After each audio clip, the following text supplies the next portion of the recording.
White Hat, it's a platform where marginalized people can kind of tell their own story. It's a platform which, people who feel silenced can kind of bring their own expression out, bring their own opinion and their reality, what they experience every day. And why I wanted to interview you is because you've been around the world, like literally like from Indonesia to Venezuela to anywhere where Qualcomm has been. And I wanted to, I know you've probably heard lots of stories, you've been there, you've seen the realities that, we all think, oh, third world country, they probably don't have clean water, let's just never go there. Ebola. Right. Yeah. And that's all we get here in America. That's really all we get. And it's rather, I think that what you could bring is a kind of whole new perspective where those people who are technically indirectly marginalized because of where they live and how they live, their culture, their customs, to kind of bring light to their own story, to give them a voice. Okay, I love it. So my first question is, it's pretty obvious. What's your story? Oh, there's so much to my story, but that's a great question. So I'm not originally from San Diego, which is where we are now, but I grew up over in Western New York, so in Buffalo, Niagara Falls area. But I mean, I was pretty young when I moved. We moved around a lot, and then I moved to Chicago when I was young with my parents, and then I moved out to San Diego when I was in high school. And I say all that because we counted, and I think before I was 21, I had moved 18 times. Yes, which is a lot of moving, and it definitely has helped to craft my story because I was constantly the new kid and forced to either sink or swim, if you will, in my social settings and in school and in everything that I did.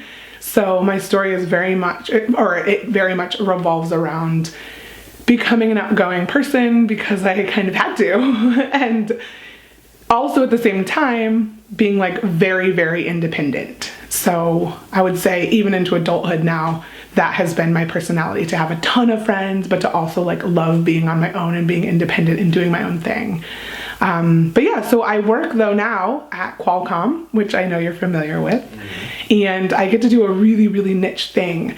And I only start to talk about my vocation because it doesn't define who I am by any shot, but it's a really, really, really cool job. It's niche. So I work in government affairs, and what I get to do is I take Qualcomm's technologies and I hypothesize and then implement and prove how that technology can improve people's lives or change people's lives for the better. And that means all over the world. It doesn't just mean in kind of emerging markets or developing countries, but it also means here in San Diego when, there's some schools that might be left out or a little bit behind the game in terms of technology, whereas other of their peers are integrating technology into the classroom. We say, let's bring those schools that may not have access on their own and give them that opportunity to catch up and to use that technology that we know could help their education. And that's just one example. But we also get to do it in a lot of other ways, like healthcare or entrepreneurship, things along those lines. So that's a little bit of my story. I mean, I'm married and I love my husband. We have one baby and another one on the way. So I don't know, that's a little bit of my story. I'm like a mom, I'm a wife, I'm a sister, an aunt, a daughter, a granddaughter, all those things. So you talked about earlier at the WIG class about your nonprofit that I think you're involved in, the Alabaster Jar Project. Yeah, and then you also talked about your work with Qualcomm, especially in Indonesia, I believe. Yep. With the how you plan to have everything wireless, and then they were only wired. And then, could you elaborate a bit more on the Alabaster Jar Project? Sure, absolutely. Yeah.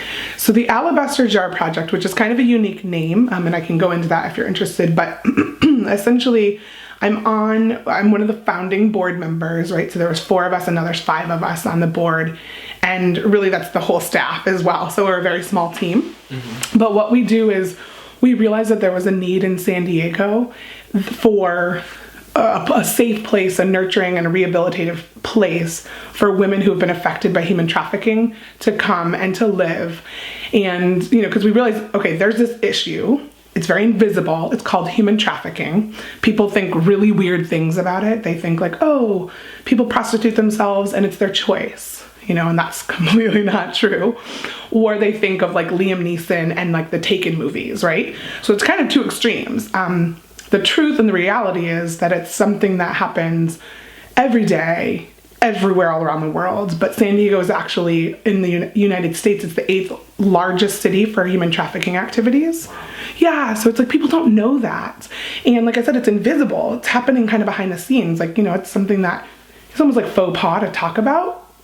But in any case, a lot of the government, or the local government and the police force and folks were saying, okay, we see the issues, but we don't have a way to take care of women who are affected by this and who may, want to exit that lifestyle, like get out somehow. Even if we go in and we do a sting or whatever, like we uncover this activity, what do we do with the women, right? Like, where do we take them? There's no beds, there's no housing options, there's no real solution. So we said, what if we, as a small team, were able to provide some more housing for these women? And not just housing, not just a bed, but like a safe, warm, nurturing environment where they're able to heal and to grow and to really, really escape a lifestyle of abuse that they may have been in for a really long time. So we've got the resource center where we have, like an emergency care setup or emergency needs or resources. So like food, clothing, baby supplies, whatever it may be that, if a woman is coming out and it's like immediately she needs something, they can come to the resource center. There's also therapy and yoga and things along those lines. The second thing is transitional housing, where if a woman maybe she's been affected by trafficking, but she doesn't need like a full program, she could go to transitional housing where we're still assisting, but she can maybe take classes or has a job or something so she can support herself as well. She just needs a little bit more assistance. And the third level is a house that we just opened. So a full-time residential program for up to 6 women at a time to permanently live in a place, or I shouldn't say permanently, but for a year or 2, however long it may take for their journey to kind of then hopefully move on to transitional housing. So that's what Alabaster Jar is. Wow. Yeah. So, I wanted to also get into your work with Qualcomm. Sure. And your global outlook on every culture that you've seen, your entire story with that type of field of work. Sure. So like I said, I work for Qualcomm and it's government affairs is where this program called Wireless Reach sits. And it's a really, really neat program because it's not philanthropic for philanthropic sake, just to give money, but it is providing funding. And we typically work with nonprofits or social enterprises. And what we do is we provide grants and we say, there's some strings attached. So we want you to use our technology, right? Because we're helping meet a business need and a business objective, right? So doing good while also doing well, if that makes sense. Yes. And yeah, so we work in 5 different areas. So there's education, healthcare, the environment, entrepreneurship, and public safety. So all of those, again, it's like another string attached where we say, we'll provide this grant, but it needs to fall under one of these categories. And yeah, so we implement programs with a ton of different partners. So we call them public-private partnerships, right? So there's different sectors coming together and saying, we see a need in a community, we have a solution, but we want to ensure we understand how to infuse that properly and according to the needs, the local context, wherever we may be working.